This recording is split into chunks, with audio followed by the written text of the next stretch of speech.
The following is intended for mature audiences only. Discretion is advised.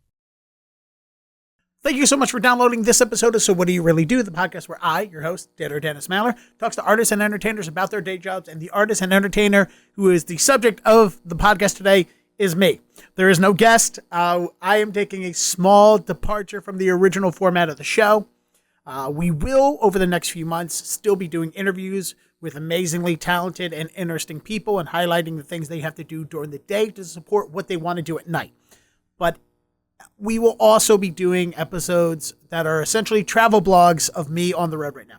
I'm going to be taking a 3+ month road trip from Boston to LA and back, and I'm stopping in very many cities on the way there for various amounts of time to do comedy. And that is what this episode is the beginning of. It's the first 2 travel blogs, so to call it. Throughout these little updates, they are going to be from my social media. They're going to be traditional podcast conversations. I am bringing my podcast studio on the road for me, so to speak. I am working on a laptop instead of my desktop. It's not as strong. It's very frustrating. It'll take me time to do things, but that's okay. I'm going to be doing things on my iPhone. I brought one of my cameras from the studio with me. I may even do an entire episode or a small update about what equipment I'm taking on the road with me and how I'm doing these interviews. I planned on doing that last year when I was out of town, and I filmed some of the stuff, and I was just too uncomfortable posting it. And that's why I'm doing these blogs, is because I want to get comfortable doing front-facing video stuff. Yes, I have no problem talking to this camera when I'm in studio. I have no problem talking to nobody. And once I publish the podcast, they're out there. And the podcasts are me talking to people. I'm not the subject of them. I'm not the focus of them. I am the focus of these travel blogs and what's going on. I'm gonna be doing comedy, and I'm gonna put clips of my comedy in the episodes. Maybe we'll do small interviews too. The limits, or the possibilities are limitless. I can do whatever I want, really. And I want to force myself to do these things. I've become incredibly uncomfortable with talking about myself on social media, talking about myself on the podcast, like personally, and I have to get over that. And this is a way of doing it. I'm forcing myself to do it. Now I'm also saying it for you to hear and you to digest. And now there's an accountability that I have to hold myself to.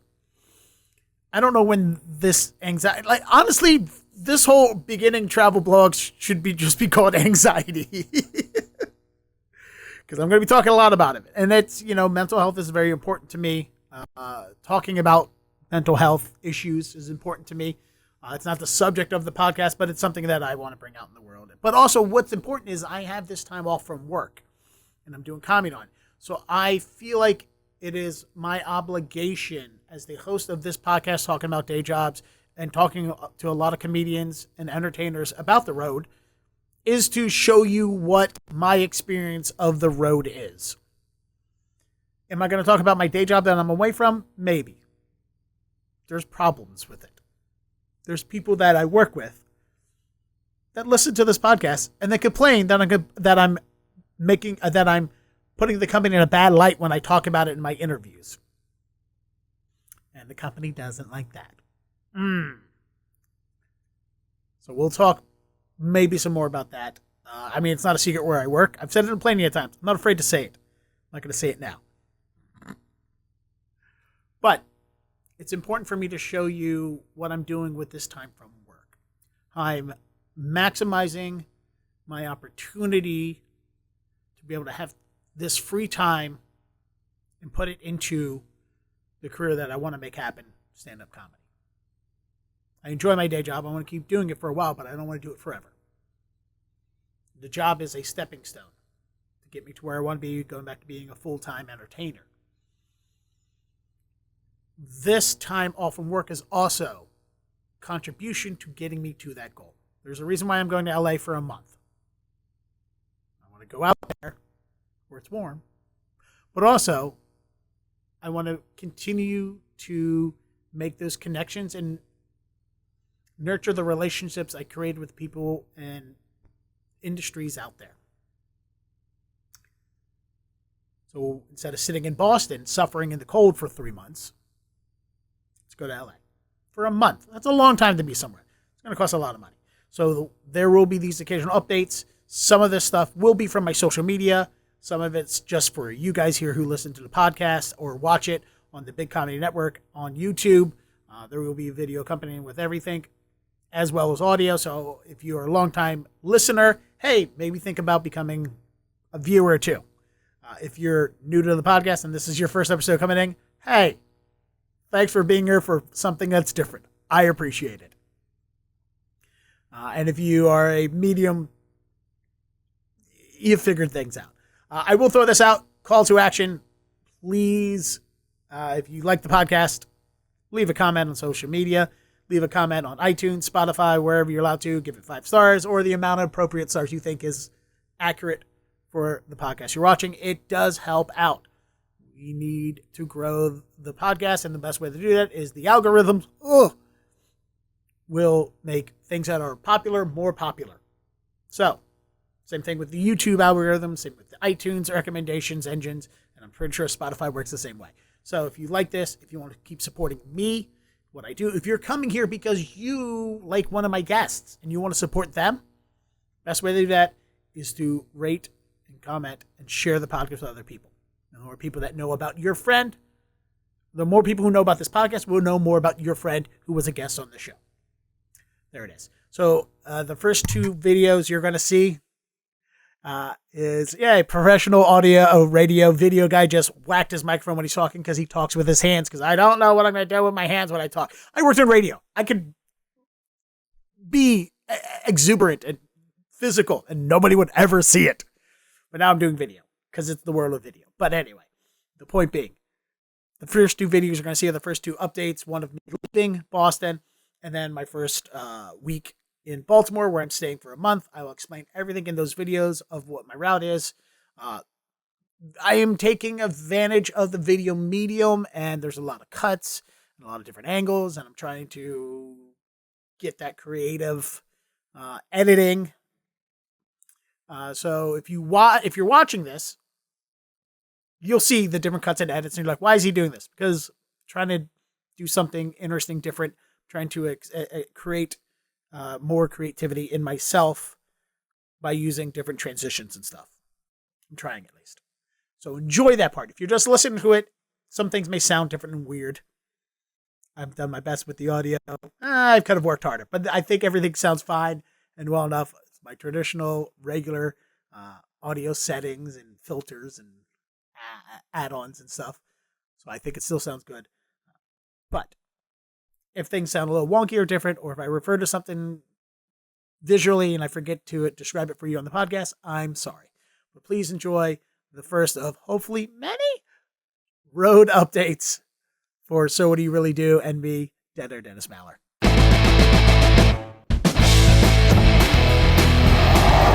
Hey, so it's Friday, December 6th. I'm just now leaving my 3-month road trip,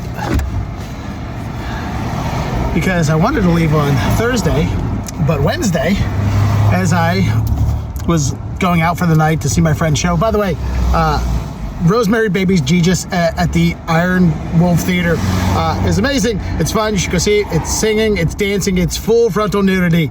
Don't bring the kids. My car, its check engine light came on. So it was in the shop. Luckily, it wasn't anything expensive. It was just the ignition coil. It was really easy and cheap to fix. But it is highlighting what's exactly my biggest fear with this whole trip. What if something terrible happens? What if the car breaks down again? What if I have an accident? It's a lot of things to be worried about while you're on the road for 3 months. And there's a ton of other worries to come with it in addition to just the car. I mean, God forbid I have an accident of some sort. That's probably the biggest fear, is the accident. But then there's also many other questions that have been plaguing me this whole time. Like, how much body wash do I bring for a 3-month trip?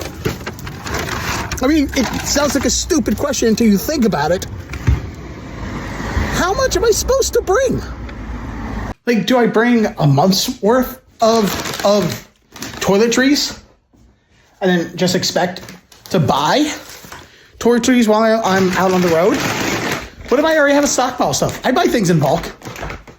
How much body wash do I go through in a month? I don't know that. Who keeps track of that? I will say this, when I had an apartment by myself, I knew exactly how much toilet paper I went through. Because every week on the same day, it seemed like I was changing the toilet paper roll in the bathroom. It was on Wednesdays, by the way, when I first moved here to Boston. Also brings up the same question. I mean, it's the same question over and over, just different variables. Like, how much food do I bring for my dog? How many treats does sister eat in a month? I don't know. Right, sister? How many treats do you eat in a month?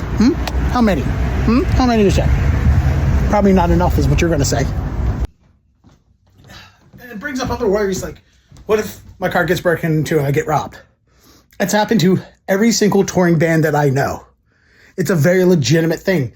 Because it's not, well, what if they just steal some of my clothes? That's not what all I'm worried about. I'm also doing my podcast while I'm on the road, which means I'm going to have camera gear, my audio gear, so which means there's valuable electronics, my laptop, so I can edit these things, my iPad for entertainment.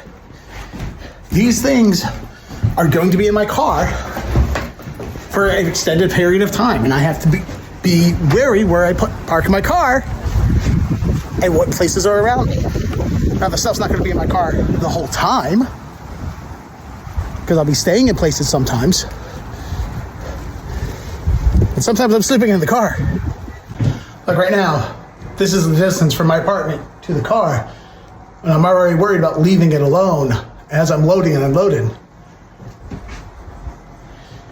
Just because there's people walking by. And I have merch. And, like I said, my electronics. I have things my ukulele. Which also, how many ukuleles should I bring? Also, what is this tour? I'm sure you're asking.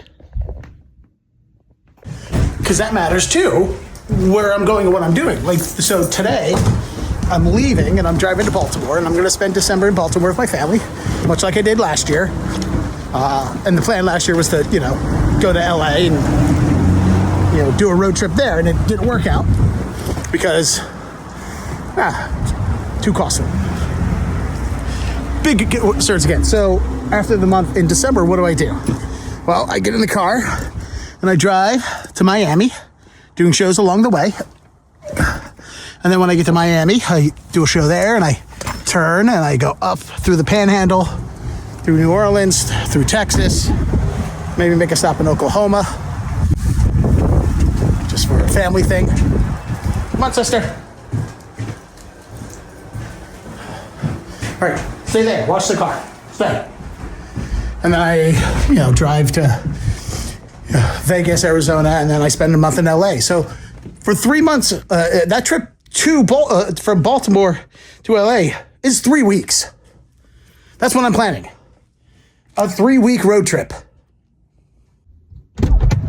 Again, that brings up the question, what do I bring? I'm going to be staying off and on in the hotels. I'm going to stay in the car. If this was just a 3-week trip, I could probably just figure that out. Like if it was planes, I could just bring my toiletry kits because I know exactly what goes in my toiletry kit for the plane because that's all I'm able to keep. 3 weeks is not 3 months. Again, I'm going to spend a whole month in Baltimore and a whole month in LA. And I drive down for 3 weeks on the road. And then I have a 2-week planned trip on the way back to Boston in March. So it's a lot of time in the car. Which is why we built this bed for sister, so she's more comfortable. Sister, come on, come. Get in. Up, up, up. There we go. So she's comfortable on the ride too. Yeah, you like your no bed, don't you? Yeah, I know. And I took out a passenger seat so I could put this bed in so it's more comfortable for her. These are serious things that I'm making, serious plans that I'm doing. And it brings up now other concerns too, because now I have diabetes. And that's something I have to deal with on the road. I have to bring 3 months worth of insulin with me, and I have to figure out how to keep it cool so it doesn't go bad. Because it's not just a waste of money. It's now important to my life. You know? And you can't put it on ice. You have to keep it at a certain temperature. Like, I just can't put it on ice. I need to keep it actual cool. So there's a lot more of concerns now than just being on the road and taking my heart meds, which was the only concern before, was just make sure I bring enough heart meds when I do my touring. And eating on the road is a concern now too, because I have to eat healthy. It's one thing if I'm out of town for a week and I splurge a little bit and like dealing with, like, I know how to eat heart healthy. I've figured that out. I understand where there's places where I can cheat a little bit. I can be a little naughty. But if I'm taking my medications and I'm doing the right thing most of the time, I'm going to stay in a heart healthy place. I have been. Medications are working for me. The diet is obtainable. A time where when I was losing weight after my heart attacks and trying to get healthy, and I thought for a second, I was like, oh, I'm never going to be able to eat a cheesesteak again. No, I can totally eat a cheesesteak again. I just can't eat a cheesesteak 3 times a week at 2 a.m, drunk, after my 7th night of drinking for the week. And there's other projects that I want to do over the 3 months because this is my time off from work to get prepped for work next year. And one of those, I want to make a new battle vest for work. You know, I have a new denim vest that I'm going to sew buttons and patches on. So I need to bring that along with me, which is other things that I just have to figure out where to put in my place.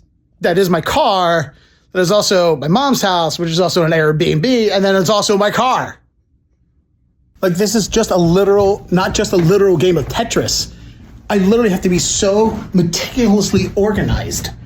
I need to know where everything is. Everything has to have a place and needs to go back in its place every single time so I can find it easily when I need it. Especially emergency things like spare tire, toolkit, clothing. There's a lot of things that I'm going to need to access at a moment's notice, and I don't have the room and space to just sprawl everything out everywhere. It's a good thing I have a disorder and I fix my medication that makes me make sure everything is meticulously in its place at all times. And now I also need to make sure that I keep a checklist. So when I go from place to place, I don't leave anything behind. So ultimately, this is supposed to be fun, but it's been nothing but worry the entire time. And I'm afraid it's going to be worry the entire time. So that's one of the things that I got to be mindful of. This is supposed to be fun. So I got to have fun, which is why I'm doing this, because I can have this fun. But it's also incredibly terrifying. So, and by the way, yes, of course, I'm bringing my dog, who is named Sister, on a 3-month road trip. I'm not going to just leave her with somebody. My mom tried to do that. Not tried to leave her dog. No, she tried to get me to leave Sister with her while I did this road trip. And I was like, no. Still has to wake me up if I sleepwalk. And also, I mean, who's going to leave that face? Sister?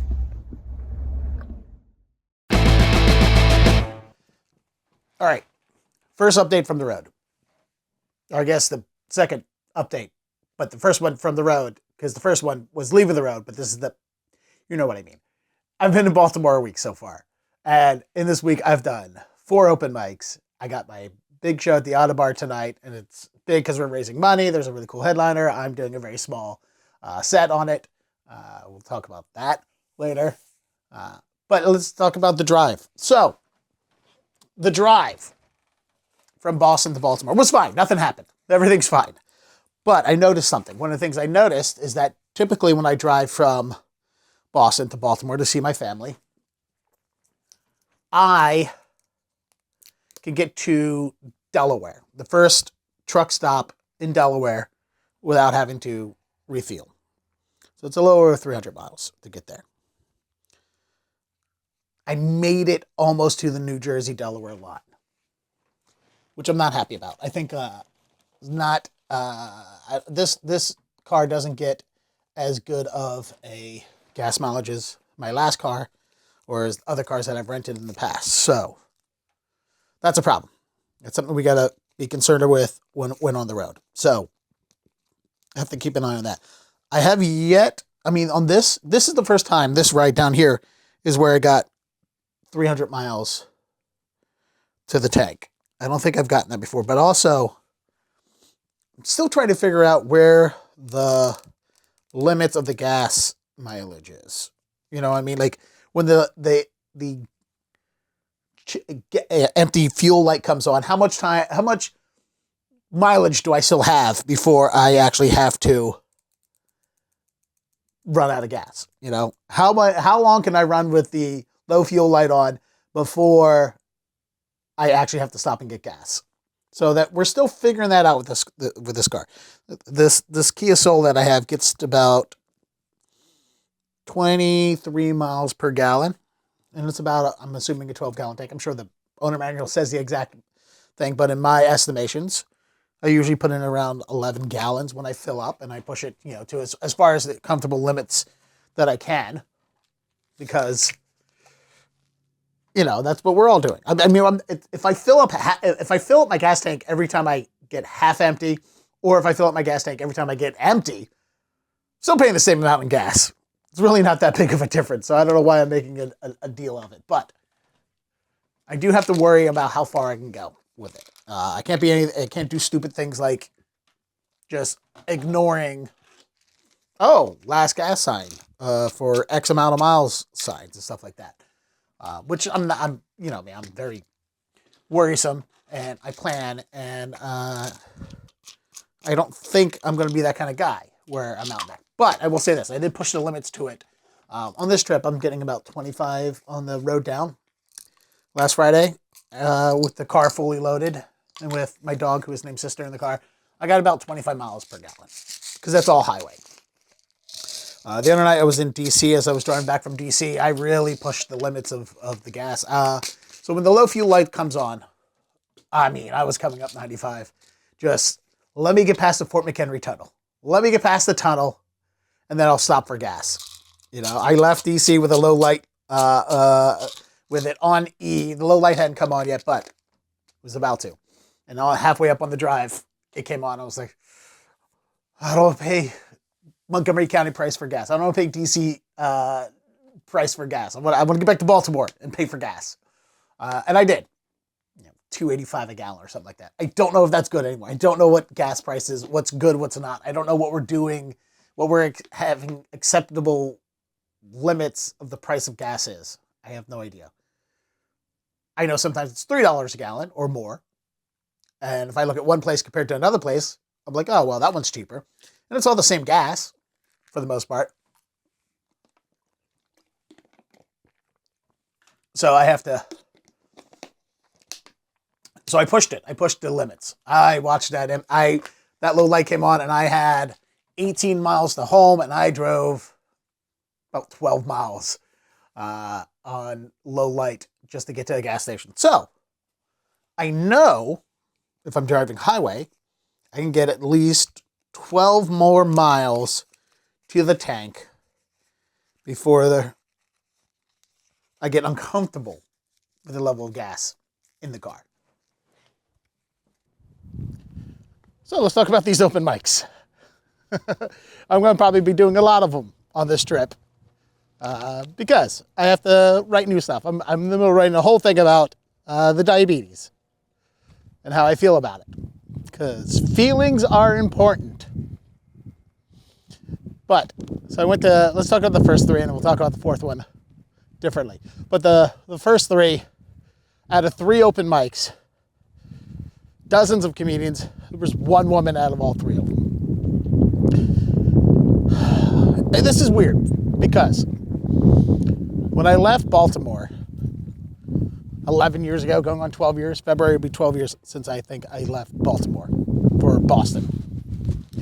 And there was not very many women doing comedy then, in Baltimore at least.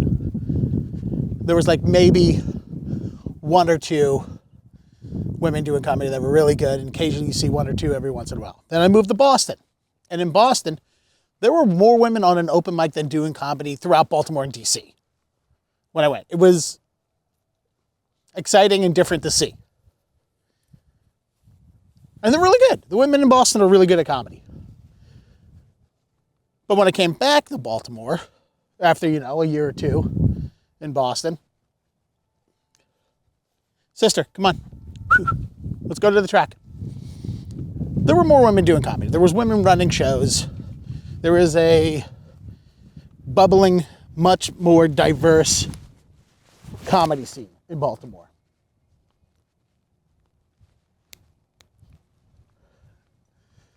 It was nice to see. And it seems COVID has killed a lot of diversity in comedy when it comes to women.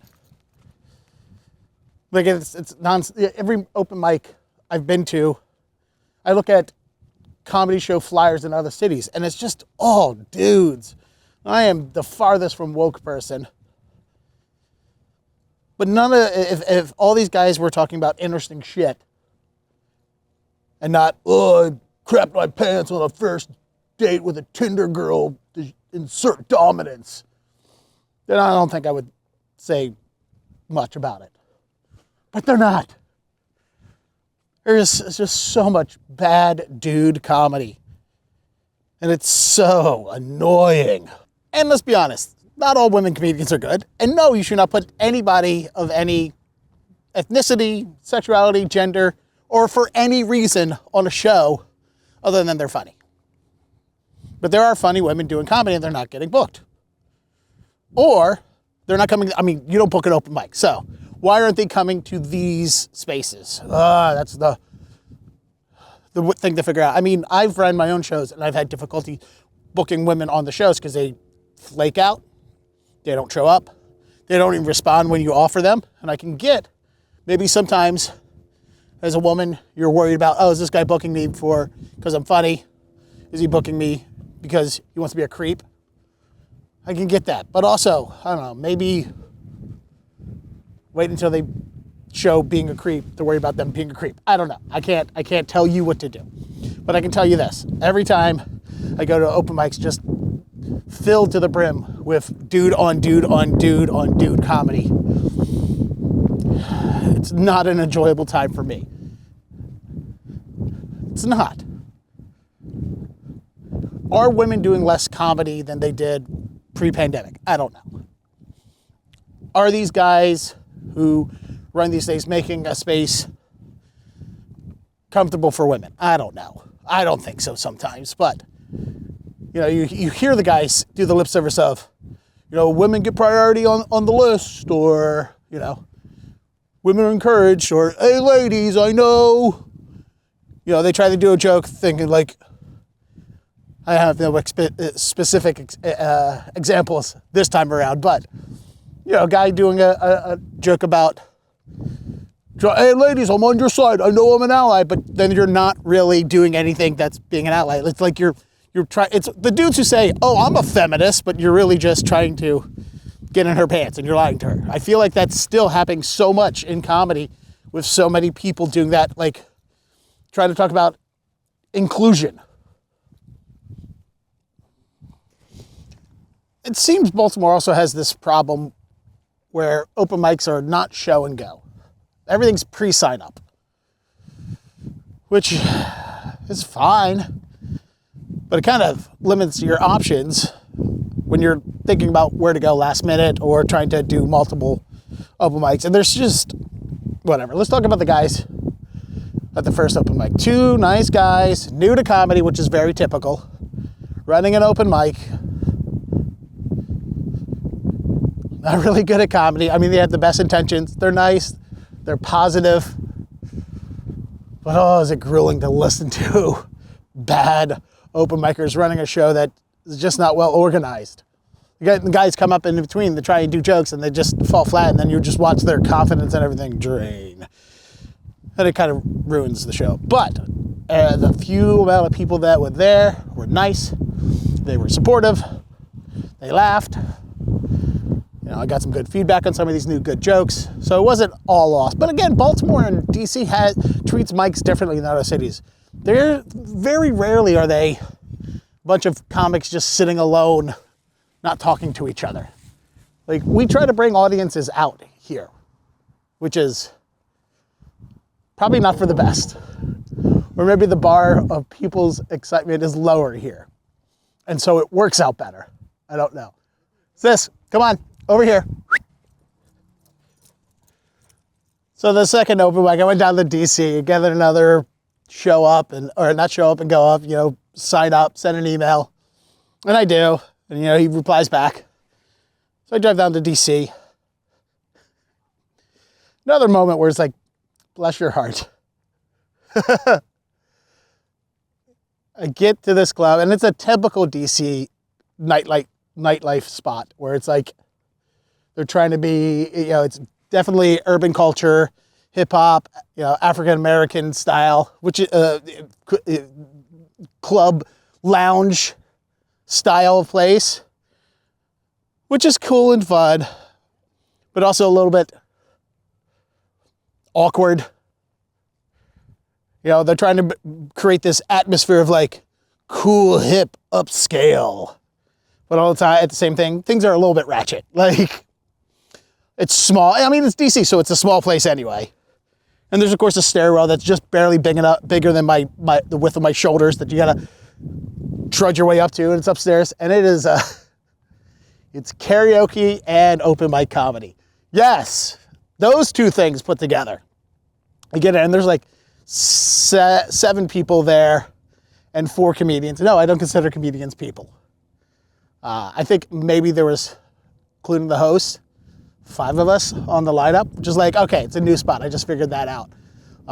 They're producing comedy around town, and this is a new spot for them, and they're trying this out. So they're doing karaoke before it. It's just one guy singing karaoke over. There's no sign up. There's no list. It's basically just, hey, so we're doing karaoke. If you want to do a song, come on up here and tell me. And they walk up and they're like, I'm going to do Ain't No Mountain High Enough. And it's just, 45 seconds of silence while the guy looks up the song. Sister. And then, of course, it's saying, and there's no TVs. It's just a giant LED wall. And I'm sitting right in front of the LED wall. So while everyone's singing karaoke, they're just staring at me eating a salad while they sing their lyrics. Not uncomfortable at all. For me, everyone just staring at me while I'm eating. It's literally 3 guys named Steve, the host, and me. You know how weird it is to be the most diverse person on the lineup because you're not named Steve? But, again, another, doing 5 minutes, doing the material, trying to keep from making it awkward and weird. And it's literally clearly like the 7 people that came are just slowly trickling out of karaoke, because it's like we do karaoke. It's like, all right, we're going to open mic and we'll do karaoke in between comedians. If you want to do a song, just let me know. And it's like, no, can we just focus on one thing, please? Can we have karaoke night on one night and comedy open mic on another night, please? And I understand the place. They're like, oh, yeah, we'll bring in people. We'll make money. We'll do karaoke. We'll do comedy. We'll make all the monies. That's not how business works, and that's how you lose venues. Like, if you're a comedian running a show, you should know better than to do anything else on the same night as comedy. At least they put it in another room, but it's because the downstairs, when you first walk in, it's 3 2-tops and 1 6-top table. That's it, and the bar that has no seats. So you don't want to do it on the first floor because people walk in where there's nowhere to do it, the comedy. There's no space. It's, I don't know, 15 by 15 maybe.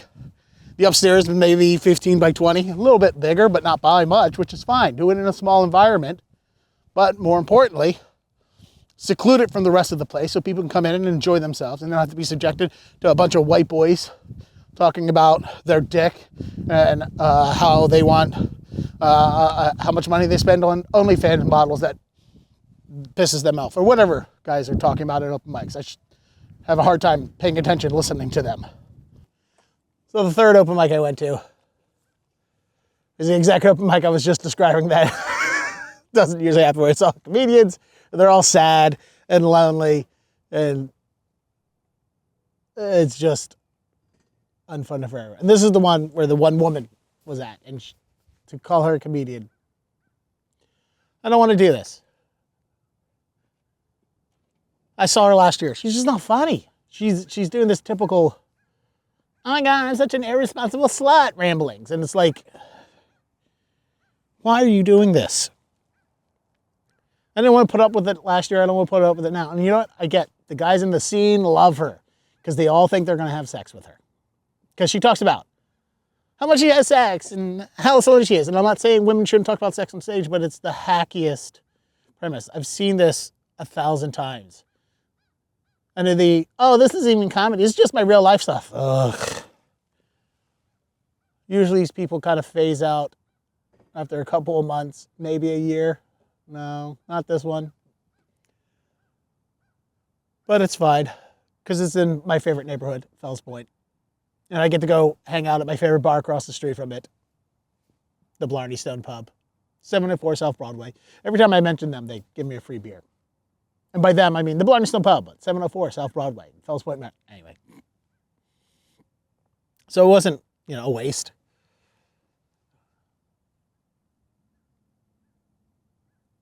It's always hard reestablishing yourself in a scene, whether you're visiting, whether you're moving. It always brings up that question of, do I go to the open mic to impress the other comedians by doing A material, or do I work on the stuff that's new and take a risk? They're showing them new stuff, impress them more than showing them A-game material. And I guess it's always the eternal debate. When I go to other cities, depending on what I'm going for, if I'm going there for a festival, I'm going to get my festival spots. I'll get my other book spots. I can try material off at an open mic. If there's an audience there, maybe I want to practice my set for the festival. Maybe that's the best idea. If this open mic is somebody who books a bunch of shows and I want to press them to come back, or I want them to book me for later in the week, maybe it is best to do that material. But is that, people always ask that too. It's a question that we have to deal with as comedians, especially now that I'm going to be traveling around for the next few weeks. What material should I be doing?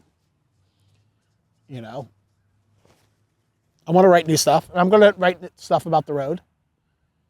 There's things going on. Obviously, if I'm doing a set tonight, it's only a 5-minute set. So I'm going to do my tight 5 because it's an audience and they paid money. There's friends there. Do I do a Luigi Mangione joke that's untested? No. Unless I know it's going to be killer. Riffing off somebody's set that went on before me, that's always a risk. It usually can pay off, though. That's a little more safe. But I'm on the road, and I'm doing a book spot somewhere. Do I do that first minute of, so I'm on the road joke, whatever I write? I don't know. And also when you're in other cities, you always think you got that, I figured that one thing out that nobody else has figured out. And you tell that joke about that city and that stereotypical thing about the place that you're in. And it falls flat because they've heard it 1,000 times. No, you're not the first person to come up with a Chicago River is disgusting joke. Or Chicago pizza, Chicago deep dish pizza joke. People should do more research on jokes. Look around. If you think something's funny, maybe see if somebody else did it. Maybe see if it's true.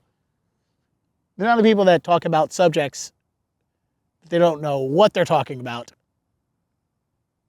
The details of it drive me nuts. I'm like, that's not how any of that works. All right.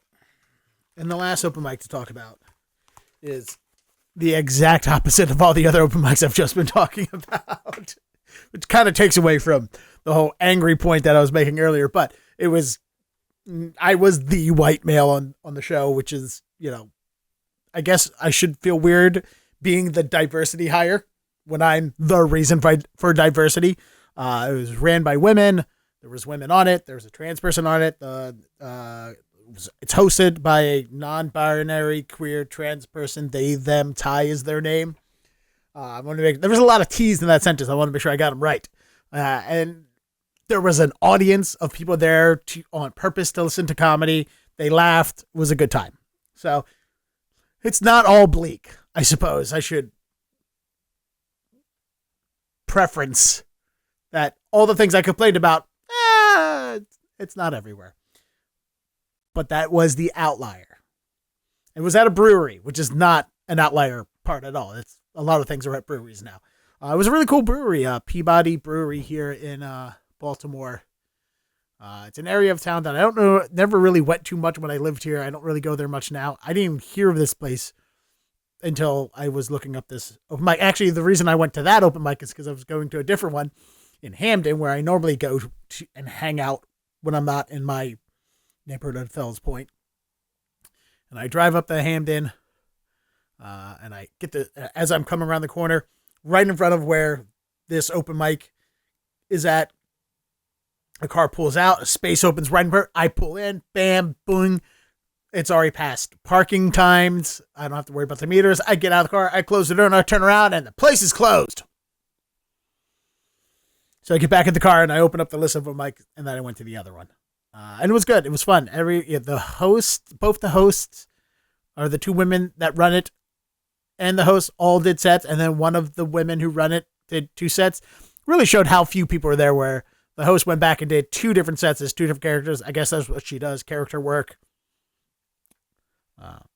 If I knew we were allowed to do more than one set, I would have just called myself something else and then continue doing more comedy, or just give them a whole nother set. But anyway, it was a good fun time. So, like I said, not everything is this bleak, dreary, cis white male talking about shitting themselves and Tinder dates and inserting dominance and lying about being progressive, as I make it sound out to be, I guess.